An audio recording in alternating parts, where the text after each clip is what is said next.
So I'm still a Trump fan in the sense that I think he, out of anybody I can remember, in terms of attacking the shadow government, the swamp, the unelected bureaucrats who are running our lives.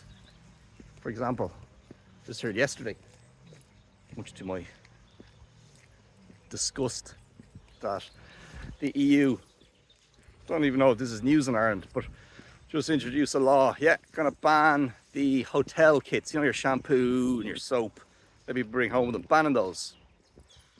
Who are they to do that? Just let hotels do it if they want to do it. The point is that the bigger picture, I suppose, before you know it, you'll wake up and you're like a boiled frog. Can't do anything,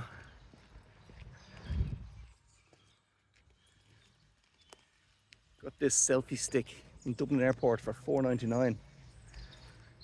It's pretty good. Never thought I'd get excited about a selfie stick. When it first came out, like 2000, didn't know what they were. All these people just walking around with sticks. It's like everyone having them. But I was just kind of thinking, like, would you not just ask someone to take a photograph of you? But it's good for doing videos. Good for this. I got bitten by a mosquito on my nose.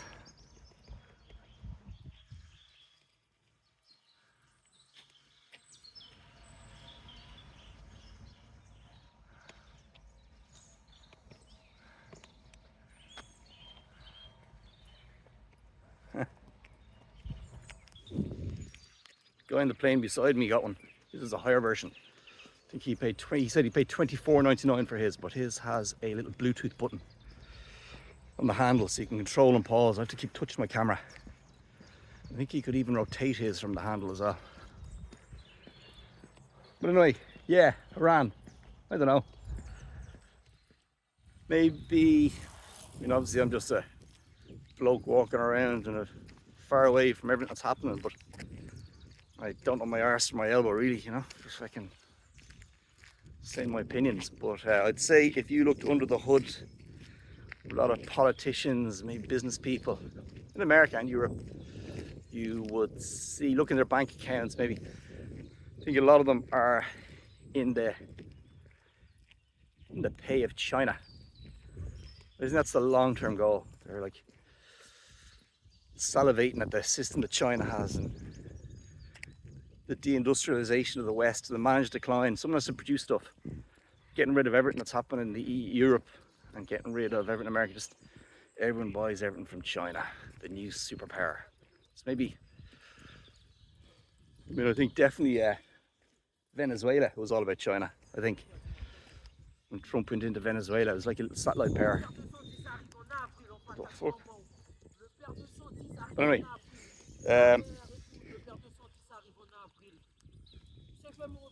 Jesus. But yeah.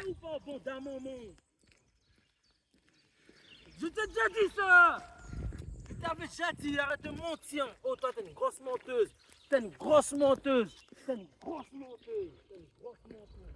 T'es une grosse menteuse! So, what was I saying? Yeah. So, Venezuela, so I think that was like, I did the same with Cuba, like with Kennedy with the Bay and Pigs invasion and all.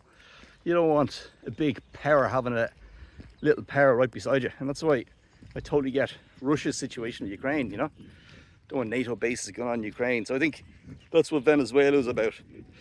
Maybe Iran is a part of that as well, going in, taking Iran. Or I hope it's not, at least, because, I don't know, it's pathetic. Israel, just, they say jump, and America, much powerful, more powerful and bigger country, says how high. And I don't think the Jews in America are really care. People on the ground, I don't think it's as popular. The Israel cause is certainly not as popular amongst the common people as it is like the powerful politicians. So I'd be ashamed now if Israel is just the tail wagging the dog all over the place. But the whole China thing makes more sense.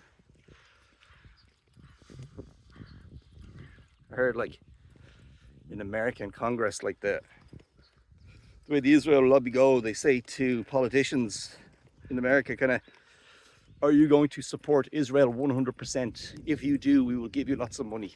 If not, we will give the money to your opposition.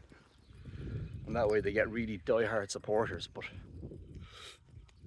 it's kind of a false representation, because I don't know, I don't think a lot of Jewish people in America are so gung-ho about Israel as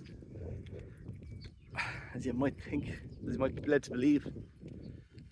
But anyway, that's just my views.